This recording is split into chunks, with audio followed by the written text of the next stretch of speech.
Bueno, muchas gracias a todos.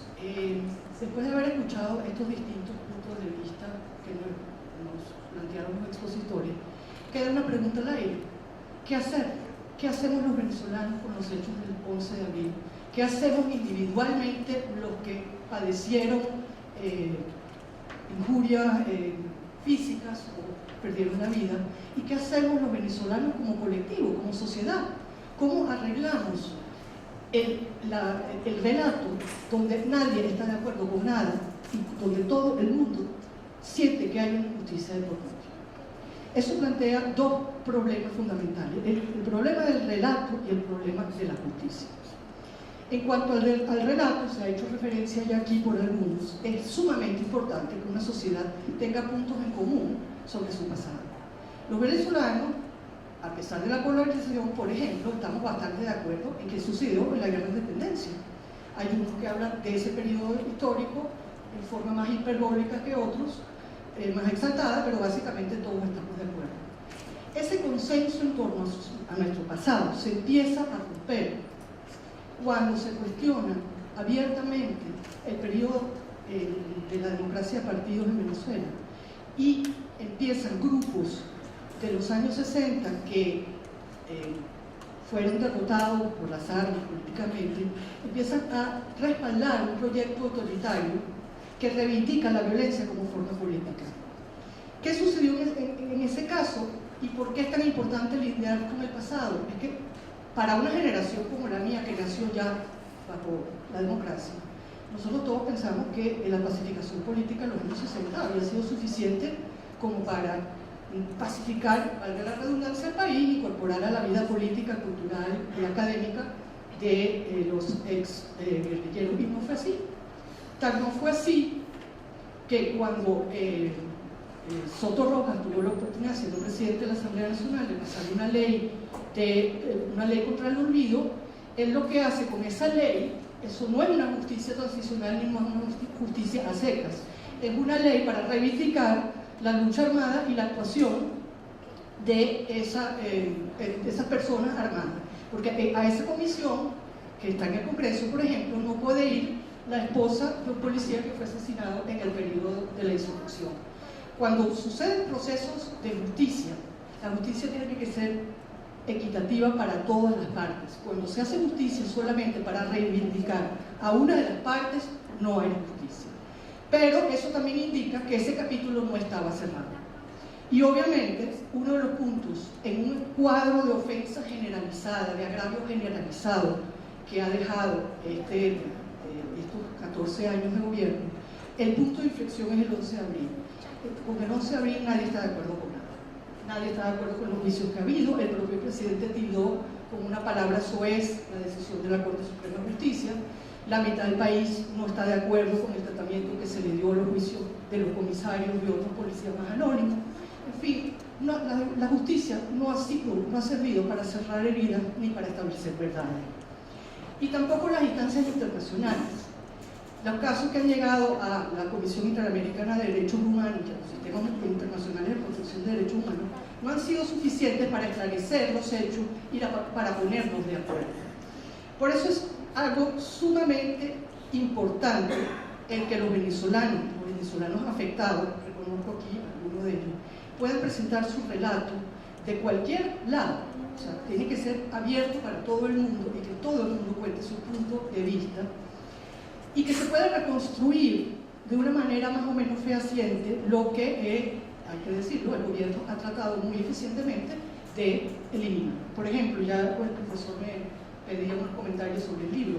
En el libro de Brian Nelson se comenta un dato muy poco conocido por los venezolanos, y es que en el Hospital Vargas, donde fueron atendidos la mayoría de los heridos, la Policía Técnica Judicial inmediatamente fue al centro de salud y recogió todas las conchas de las balas para impedir una posible averiguación forense ulteriormente.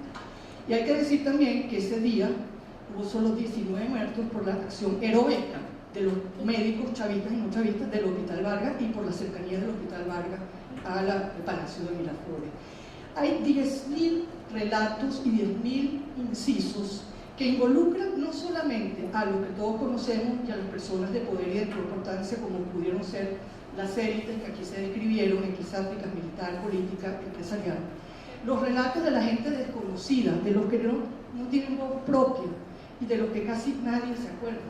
Hay un testimonio desgarrador en el libro de Catalina Palencia, la mamá de Johnny Palencia, que era un militante de la causa R que mataron ese día.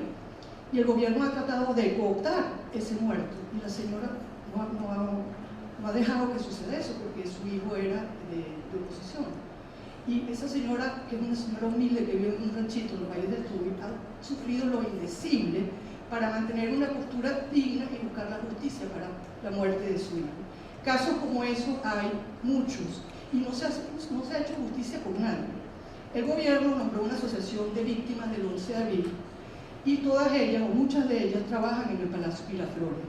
Lo que nadie sabe, y también el autor indaga porque se entrevistó con ella, es que en Miraflores actualmente trabajan víctimas verdaderas y víctimas falsas. Todo el mundo lo sabe, además. Todo el mundo sabe quién es la víctima verdadera y quién es la víctima falsa que se hizo víctima para obtener un cargo en Miraflores. De manera que estos sucesos están en un estado muy turbio, y el tiempo, si bien es verdad que conduce al olvido, también puede ser un efecto donde se serenen los ánimos y donde se puedan relatar las cosas de una manera más objetiva y más acertada a la verdad. Quisiera concluir, porque tanto el rector como otros expositores aquí han hecho mención al tema de la Comisión de la Verdad. Sí, la Comisión de la Verdad es una forma de hacer justicia cuando la justicia formal no tiene cabida y no da soluciones a unas violaciones generalizadas de derechos humanos. No es la única forma de justicia transicional, hay varias. El problema con estas formas de justicia es que no existen ni se instauran jamás. No existe una Comisión de la Verdad que haya dado resultados, se haya instaurado bajo el régimen que cometió los abusos de los derechos humanos. Tiene que venir un nuevo régimen. Y esto es un argumento conceptual, ojo, no estoy haciendo proselitismo político, un argumento conceptual a favor de la alternancia. Eso es parte de la democracia, porque los gobiernos tienen que rendir cuentas, de manera que es falaz el argumento según el cual un buen gobierno puede perpetuarse indefinidamente. Todos los gobiernos, por más buenos que sean, tienen que rendir cuentas, y esto solo sucede con la alternancia.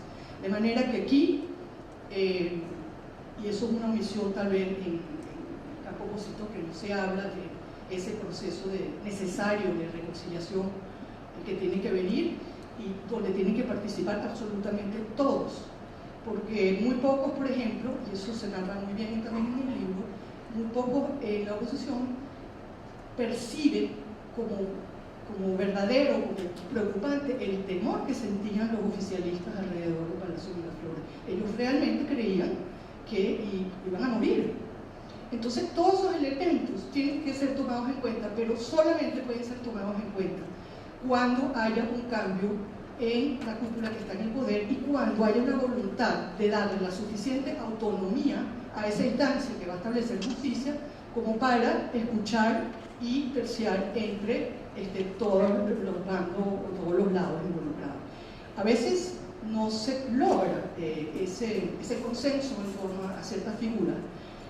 Por ejemplo, en Guatemala, los guatemaltecos nunca llegaron a ponerse de acuerdo sobre alguien que pudiera presidir la Comisión de la Verdad, y tuvieron que ir hasta Tübingen, en Alemania, a una universidad, a buscarse un profesor, Christian Tomusat, que fue el presidente de la Comisión de Guatemala y que ahorita no quiere saber más nada de Guatemala, más nunca en su vida. De manera, es sumamente difícil. Si ahorita, por ejemplo, nosotros, la semana que viene nos ponemos de acuerdo en constituir una Comisión de la Verdad, yo creo que no va a haber consenso entre la oposición o lo que sea gobierno allá, o lo que suceda, bueno, entre las partes, en torno a nombrar 5 venezolanos idóneos. Va a ser muy difícil, porque hay un nivel de desconfianza muy grande. Entonces, primero hay que establecer la voluntad de querer aclarar las cosas, la voluntad de hacer justicia, la voluntad de escuchar el relato del otro y de reconocerlo, y finalmente la voluntad de cerrar heridas de una manera pacífica, civilizada y democrática. Muchas gracias.